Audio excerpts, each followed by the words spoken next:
Welcome to Coaching with WKO, Session 1, the baseline test. Okay, coaches, let's take a quick look at how to get started with your WKO-based training. This is definitely a more accurate and robust approach.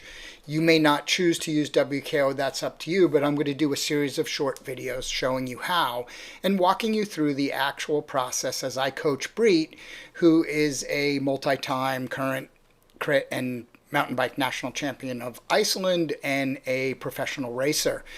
2 seconds worth of background. Breet has been off the bike sort of for a while, a series of COVID and illness, and she ended up injuring herself. A lesson in caution. She was doing what she was calling mobility and MGT classes through work, which really were metabolic resistance training or high intensity work, and then lifting heavy with her husband and end up hurting her back. So she's been off for a while.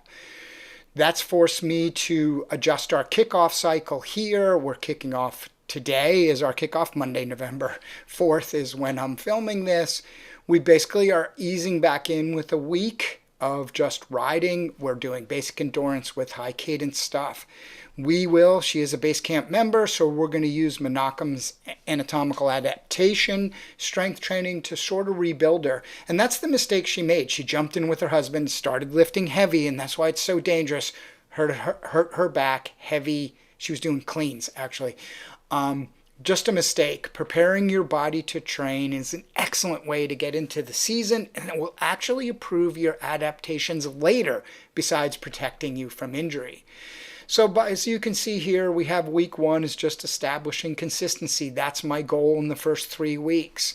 We go to AA week 1. This is our just getting started. So here's our serious training. We see the strength training coming in. She's still riding her bike every day. We're not generating a lot of hours because I just want to get her healthy. My goal is consistency. Start at that basis of the pyramid. That will improve your adaptation. Okay, so we get through 1-2 weeks of that. We start doing some doubles. She is a full-time lawyer also, which is crazy. She gets all this done. So we have to lean into doubles more and more to get her volume as we ramp up. So I start it early in the season to get her prepared. This is where we tested if her back is ready to handle it, and here we confirm. Okay, to the meat of it. Once we get through that and we've reestablished her health, I might have done the baseline test this week if she was healthier. But the reality is I want her to get 3 weeks of riding and solid consistency in before we do it. Here's how I have laid out this test. This is a training plan existing in the coach's account. Sorry, I need a drink there. The plan is called WKO Baseline Testing, and it's just a 1-week plan. I applied it starting Monday.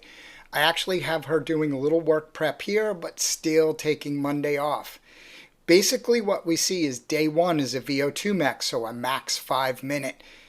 Day 2 is your FTP test, a max 20-minute. Now notice I don't have structure, but a lot of description in here and what to do, because as soon as we build structured workouts, people do them in erg mode and it kills it. So they have to navigate through the warm-up and things like that on their own if they're indoors. Day 3 is the FRC test, so a max 1 minute. Then we get a little day off. Then we just do our 5-second sprints, which is really just a couple, like you do sprints 3 or 4 times, just to make sure. Well, 6, that's right. We did do a full testing in this one. So the reality is what that will give you at the end of this week is a 5-second, 1 minute, 5-minute, and 20-minute power. Now, just because it's been asked, I'm going to say this. I also then will do a fatigue resistance 20-minute test.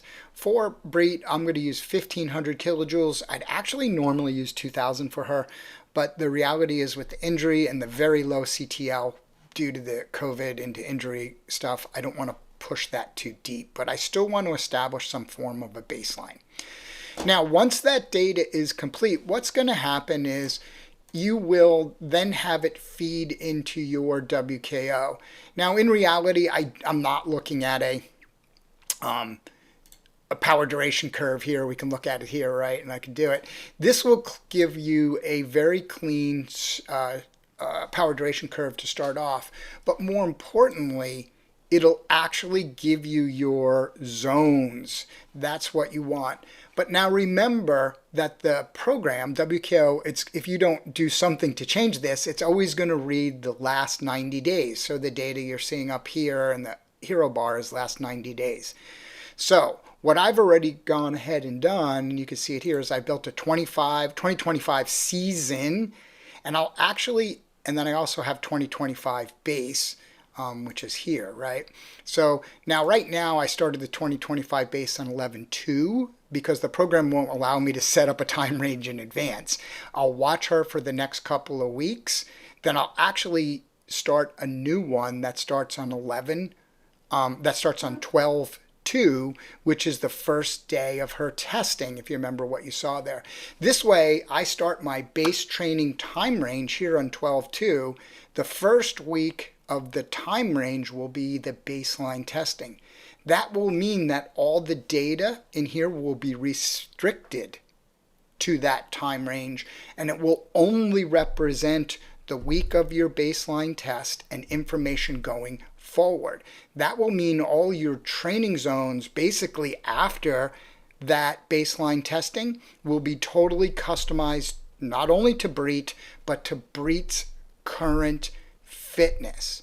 And all you need to do is make sure you've set up your 2025 base. Like the cycle I just showed you, I could have named that anatomical adaptation and then just started base, in day 1 of her baseline testing. You should always start your season from data tracking sense. Always start your season in the week of your first baseline test, or if you're choosing not to use WKO, you should start your season in the first week of your 20-minute test. Hope that helps.